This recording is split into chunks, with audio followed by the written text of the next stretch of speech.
ሰላም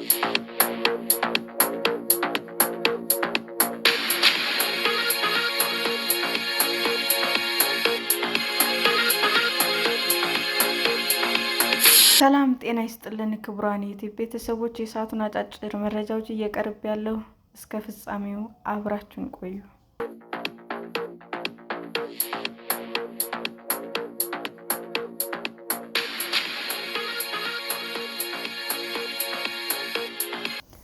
ኤአይ በረከት ወይስ መርገምት? እንዴት እንጠቀመው? ኢትዮጵያዊ የማይክሮሶፍት ባለሙያ ምን ይመክራል?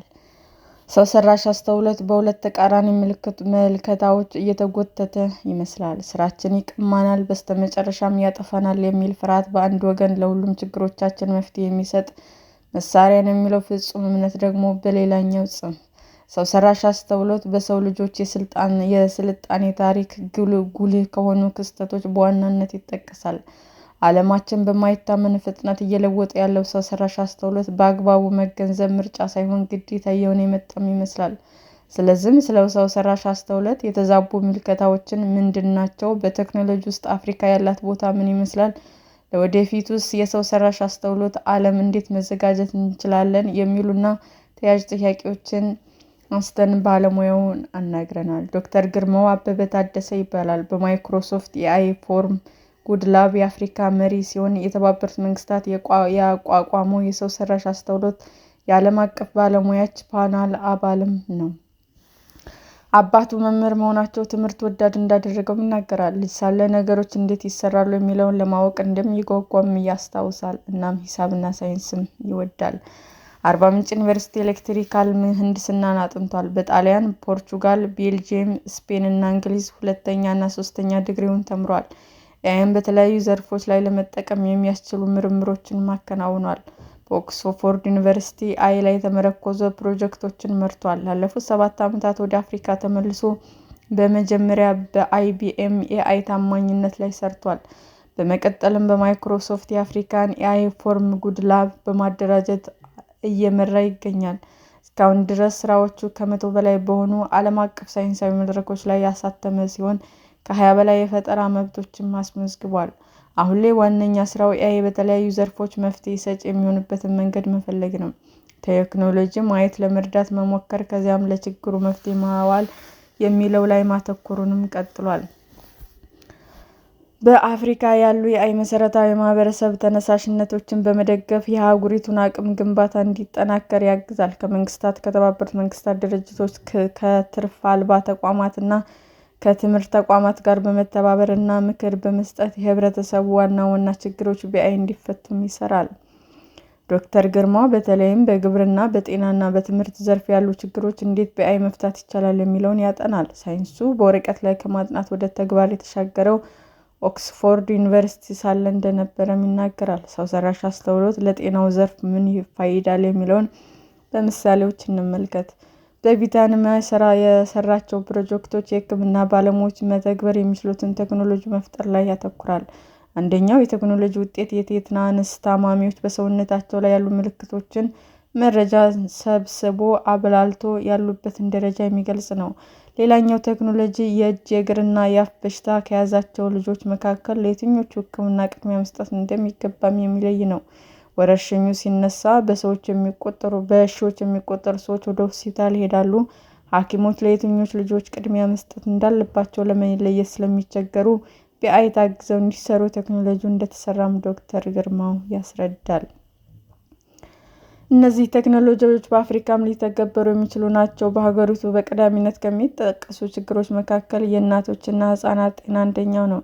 እናቶችና ህጻናት ሞት በየትኛውም የአፍሪካ ሀገር ቀነሰ? ለምን ቀነሰ? የትኛው አካባቢ አሳሳቢ ነው የሚለው ለመረዳት የተሰራውን የኤአይ ቴክኖሎጂ እንደ ምሳሌ መውሰድ ይቻላል። ቴክኖሎጂው በአፍሪካ ቀዳሚ ለምንላቸው ችግሮች መዋል በጣም አስፈላጊ ነው ሲል ባለሙያው ያስረዳል። አፍሪካና ኤአይ ከላይ የተጠቀሱት ምሳሌዎች ሰው ሰራሽ አስተውሎት እንዴት ችግሮችን ለመፍታት መዋል እንደሚቻል ያሳያሉ። በቴክኖሎጂው ውስጥ የአፍሪካ ውክልና ምን ያህል ነው የሚለውን ደግሞ እናንሳ። የተባበሩት መንግስታት ድርጅት ለመጀመሪያ ጊዜ የኤአይ ባለሙያዎችን ፓናል ማቋቋሙ ምን ያህል ጉዳይ እንዳሳሰበው ይጠቁማል። ቴክኖሎጂው አንዳንዶች ሩቅ አድርገው ቢያስቡትም ስልካችን፣ ኮምፒውተራችን ወይም በበይነ መረብ የምናገኘው መረጃ በሰው ሰራሽ አስተውሎት እንደሚዘወር መዘንጋት እንደሌለብንም ባለሙያው ይናገራል። ኮምፒውተር መረጃ የሚያብላላበትና ስሌት የሚሰራበት አቅም በከፍተኛ መጠን ማደጉ ቴክኖሎጂው በፍጥነት እንዲለዋወጥ ምክንያት ሆኗል። እናም ቴክኖሎጂው ምንድነው የሚያመጣው እድል ምንድነው፣ መጠንቀቅ ያለብን እስከ ምንድነው የሚለውን ማወቅ ያስፈልጋል። የአይን ሁሉን ቻይ በጣም ፍጹም ቴክኖሎጂ አድርጎ ማሰብና ሊያጠፋን የመጣ ጠላት አድርጎ በመውሰድ መካከል ያለው መንገድ ላይም እውነታው እንደሚገኝ ዶክተር ግርማው ይናገራል። የተመድ የአይ ፓናል በጤና፣ በትምህርት፣ በዲሞክራሲ፣ በግብርና፣ በስራና በምጣኔ ሀብት ዘርፉ ቴክኖሎጂ ያለውን ሚና እንዲሁም ለወደፊት የሚመጣውን አስቀድሞ ለማሳየት ይሰራል። አሁን ባለው አካሄድም ብዙ ቴክኖሎጂ ሌላ ቦታ ተሰርተው በተዋረደ ወደ አፍሪካ ይመጣሉ። በዓለም አቀፍ ስብሰባ የአፍሪካውያን ውክልና መኖር የሀገሪቱን እውነታ የሚያሳይ እንደሆነም ባለሙያው ያስረዳል። የእኛ እውነታ ከሌላው ይለያል። እኔና ሌሎች አፍሪካውያን ባለሙያዎች በዚህ ፓናል ውስጥ መኖራችን የአይን አቅጣጫ ለመቀየስ በሚደረጉ ንግግሮች ላይ እኛ እውነታ በሀሳብ ላይ በተመረኮዘ ሳይሆን ካለን ልምድና የዕለት ከዕለት ስራ ተነስተን ሌሎች እውነታውን እንድንናገር ያደርጋል። የአይ ምን መምሰል አለበት በሚለው ውይይት ውስጥ ባለሙያዎቹ የአፍሪካ እውነታና አማራጮች በማካተት የእኩልነት ሚና ለመጫወትም ጥረት ያደርጋሉ። በቴክኖሎጂው ዘርፉ የአፍሪካ ተሞክሮ የተነገፈውንም ጊዜና ቦታ ለማሻሻልም ይፈልጋሉ። የአፍሪካ እውነታና ተሞክሮ መሰረት ያደረገ ሰው ሰራሽ አስተውሎት በተሻለ መጠን ችግሮችን ለመቅረፍ እንደሚውል ይናገራል። የአይ ቅዱስ ወይስ እኩይ? ዶክተር ግርማው እንደሚለው ሰው ሰራሽ አስተውሎት ጥግ ከመያዝ ይልቅ ቴክኖሎጂ መረዳት ያስፈልጋል። ሁላችን በኪሳችን ስማርት ስልክ እስከያዝን ድረስ የአይን በጣም ሩቅ ሀሳብ አድርጎ መመልከት እንደማይቻል ይናገራል። ቴክኖሎጂ ፍጹም ችግር ፈች ወይም ዋነኛ ችግር ምንጭ አድርጎ መመልከትም ይነቅፋል። ሁሉን ቻይ አይደለም የሚለው ሰው ሰራሽ አስተውሎት በየትኞቹም ችግሮች ላይ መተግበር እንዳለበት መለየትን ይመክራል። በጣም ሩቅ በሆነና የግብአት ውስንነት ባለበት አካባቢ በአይ ታግዞ ሕክምና መስጠት ጥሩ ምሳሌ ይሆናል። መረጃዎች እንደሚያሳዩት ከሰሃራ በታች ያለው አፍሪካ 24% የዓለም የበሽታ ሸክም ያለበት ሲሆን ያለው የጤና ባለሙያም ኃይል 3% ብቻ ነው። ነገር ግን የአይ ሁሉንም ስራ ሊተካ የሚችል ተደርጎ መወሰድ የለበትም። የአይ መሬት ወርዶ አርሶ እኛን አይመግብም የሚለው ባለሙያ የሰው ልጆች የሚከተሉት በአይ ሳይሆን የአይን በሚያውቅ ባለሙያ የሚለውን አስተያየት ይደግፋል። እናም ሰው ሰራሽ አስተውሎት ያደጉ ሀገሮች ወይም የትልልቅ ተቋማት ጉዳይ ነው ብሎ ራስን ማግለል አደጋ እንዳለውም ይናገራል። ቴክኖሎጂው ማህበረሰብ ተኮር ማድረግ ከሚቻልባቸው መንገዶች አንዱ አፍሪካ ቋንቋዎች ያለውን ክህሎት ማሳደግ ነው። በዋና ዋና የቋንቋ ሞዴሎች የስልጠና ዳታ ውስጥ ከአፍሪካ የሚመጡ መረጃዎች ከ1% በታች መሆናቸውንም ይጠቅሳል። ከአፍሪካ በቂ መረጃ ከሌለ ከአይ የሚወጣው ነገር አጠያቂ ይሆናል ይላል ዶክተር ግርማው። ኮምፒውተር መረጃ የሚያብላላበትና ስሌት የሚሰራበት አቅም ስንመለከት ከዓለማችን 75-80 የሚሆነው አቅም በአሜሪካ እና ቻይና ይገኛል። ባለሙያ እንደሚለው አፍሪካ ከላም የዳታ ማዕከልና የኮምፒውተር አቅም 1% በታች ብቻ ስለምትይዝ የዲጂታል ሉዓላዊነት ተግዳሮት ተጋጥሟታል። ይህም በአብዛኛው ደቡብ አፍሪካ እንደሚገኝ የሚጠቅሰው ባለሙያው የመሰረተ ልማት ዝርጋታ ቁልፍ እንደሆነ ይናገራል። ጥናቶች እንደሚያሳዩት 5% ብቻ የሚሆኑ የአፍሪካ ኤአይ ተመራማሪዎች በቂ የኮምፒውተር አቅም ሲያገኙ 95% የሚሆኑት ግን በውስን ሀብት ይሰራሉ። ወጣቶች ክህሎታቸውን አዳብረው ከሚመጣው ቴክኖሎጂ ጋር እንዲተሳሰሩ ማሰልጠን የግድ ይሆናል። የአይ እውነትና ውሸትን የመለየት ፈተና። እናንተ እንድታግዙኝ የምፈልገው እውነት ለገሃዱ ዓለም በማውጣት ነው። እውነት የለም ወይ የሚያስብሉ ድርጊቶችና አስተያየቶችን እያየን ነው። የተመድ ዋና ጸሐፊ አንቶኒዮ ጉቴሬዝ ዓለም አቀፉን የአይ ፓናል ሲያስጀምሩ ይህን መናገራቸው ዶክተር ግርማው ይገልጻል። ሰው ሰራሽ አስተውሎት እውነት ለመለየት በሚያስቸግር መጠን መሰራቱን ቀጥሏል። በዚህ ረገድ ባለሙያዎች በስነ ምግባር እንዲታነጹ ማድረግ የራሱ ድርሻ ቢኖረውም ተጠቃሚው ዘንድ ጥንቃቄ እንደሚያሻም ባለሙያው ይመክራል። አንደኛው ሰው ሰራሽ አስተውሎት ለምን አገልግሎት መጠቀም አለብን የሚለው በአግባቡ መለየት ነው። ለዚህ የምግብ እጥረት፣ የጤና ባለሙያዎች ውስንነት እና የአየር ንብረት ለውጥ የጋረጡትን አደጋ ማንሳት ይቻላል። 300 ሚሊዮን ሰዎች ያለ ምግብ በሚያድሩበት ዓለም አቀፍ የምግብ ድርጅት ፋኦ ባስቀመጠው አሃዝ እና ለ10,000 ሰዎች 3 ጤና ባለሙያዎች ባሉበት የዓለም የጤና ድርጅት ባስቀመጠው አሃዝ የአፍሪካ አህጉር ቅድሚያ ሊሰጣቸው የሚገቡ ችግሮች መለየት እንዳለባቸውም ይናገራል። እንደ አይ ሪፖርት በሰሃራ በታች አፍሪካ ውስጥ 600 ሚሊዮን የሚጠጉ ሰዎች አሁንም የኤሌክትሪክ ኃይል ተደራሽነት የላቸውም። ችግሩም ቴክኖሎጂውን ማወቅ አስፈላጊ ነው። ዝም ብሎ መጥቶ የሚጫን ሳይሆን ቴክኖሎጂው እንዴት የሚሰራው እንዴት ነው አለማወቅ የሚታየው የሚለው መለየት አለበት ይላል። ለዚህ መሰረቱ ደግሞ ከአይ የሚወጣ ነገር ሁሉ እውነተኛ እና ትክክለኛ ነው ብሎ አለመውሰድ ነው። ሰው ሰራሽ አስተውሎት የሚሰጠው መረጃ ምን ያህል ትክክል ነው? የእርግጠኛነት መጠኑስ ምን ያህል ነው? መቼና እንዴት ነው የሚሳሳተው? የሚሉ ጥያቄዎችን ማንሳት ያስፈልጋል።